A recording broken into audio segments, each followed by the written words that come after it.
Whenever two organisms of different species exist in close physical contact to the benefit of both organisms, that's symbiosis. Symbiosis can occur between animals, plants, fungi, or any combination thereof. Each organism contributes something that benefits the survival of the other, and in turn receives a survival benefit of its own. Some symbiotes are so closely intertwined that it's difficult to tell where one organism ends and the other begins. And in the case of plant-animal symbiotes, it can be difficult to tell whether the organisms are plants, animals, or a little bit of both. Symbiotes aren't cartoon animals living and working together in perfect harmony. Most symbiotes have no idea that they're helping another creature. They're just surviving in whatever way works best for them, an instinctive behavior driven by natural selection. You probably didn't realize that you're a symbiote yourself, or that life on Earth probably wouldn't exist without symbiosis, or that symbiosis might have been responsible for the evolution of multicellular life, or that some scientists think the entire planet is one giant symbiotic organism. Sometimes symbiosis is pretty weird. We'll explore the weirdness and maybe find out that it's not so weird after all. One of the strangest cases of symbiosis is that of the ackle flatworm, Convoluta roscafensis. These tiny worms live along shorelines and look like masses of seaweed. The worms themselves are transparent,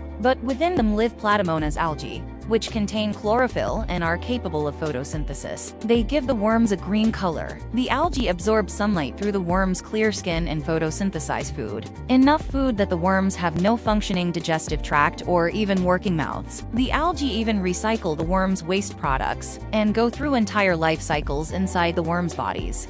The traditional definition of symbiosis is a mutually beneficial relationship involving close physical contact between two organisms that aren't the same species. Most biologists still adhere to this definition. Some biologists, however, consider any interspecies relationship involving frequent close contact to be symbiosis, regardless of which of the organism's benefits. This includes commensalism, in which one organism benefits and the other isn't affected much at all, and parasitism, in which one organism benefits and the other is harmed. In this article, we're going to focus on mutually beneficial symbiosis. There are several forms of symbiosis. In some instances, the organisms require the symbiotic relationship in order to survive.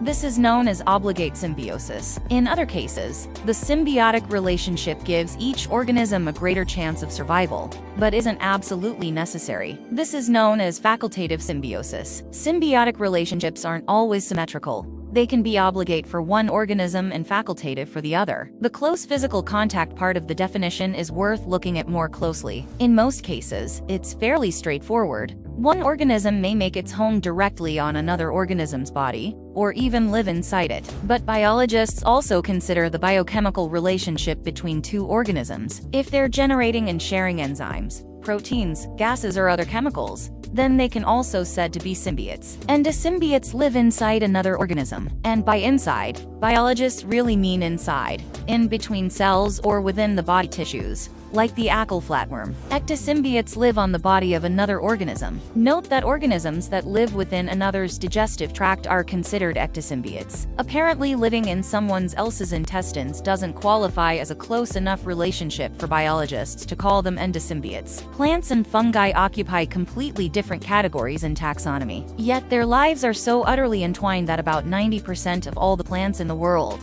have their own fungal partners that allow them to survive. The fungus in question is mycorrhizal. Many mycorrhizal varieties live in close association with trees and other plants, drawing in nutrients from deep underground and providing them to the tree in exchange for a share of the energy in the form of sugars produced by the tree's photosynthesis. The mushrooms and toadstools often seen around the bases of trees are actually the reproductive organs of vast subterranean fungal networks that plants tap into in order to gain nutrients more efficiently. Evolution can seem pretty astonishing by itself. The varied and specific adaptations used by many organisms can seem at times to defy logic. Symbiosis only makes it seem more unlikely. How could two separate species evolve traits that just happen to fit so perfectly together? In fact, many people who question evolution point to symbiosis as proof that these couldn't happen naturally. Natural selection is the key to understanding how symbiosis evolves. In a given population, some organisms will have traits that are more advantageous to successful reproduction than others. Organisms with those traits are therefore more likely to pass them along to succeeding generations, while those without them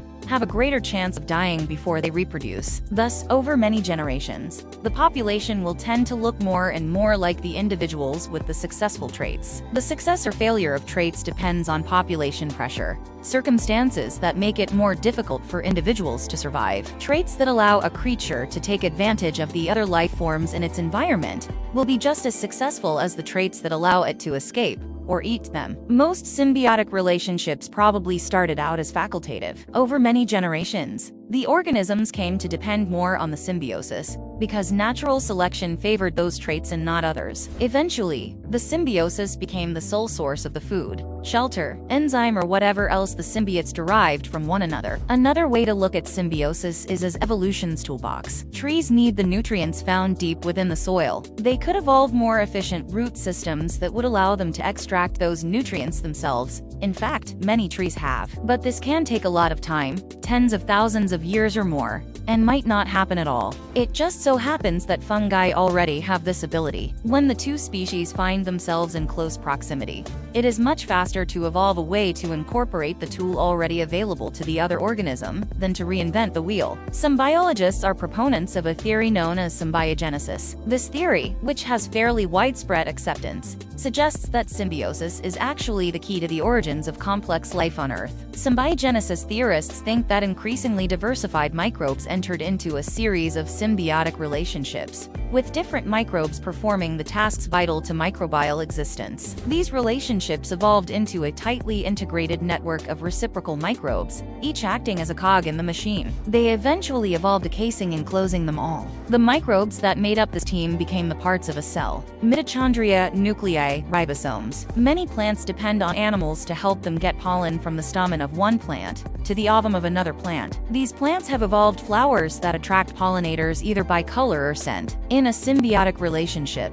the flower contains nectar, a sweet, energy-rich material that gives the insect, bat or bird, a nutritional benefit. When the animal moves on to the next flower for more nectar, it inadvertently carries pollen there, accomplishing the plant's goal of pollination. Some animals have evolved very specialized features, such as shaped beaks or proboscises, to withdraw nectar efficiently. The flowers, in turn, may be specifically shaped to only allow a certain species of animal to get nectar from them. This allows the plant to monopolize that animal's pollination efforts, since it won't be flitting around to other species of plant.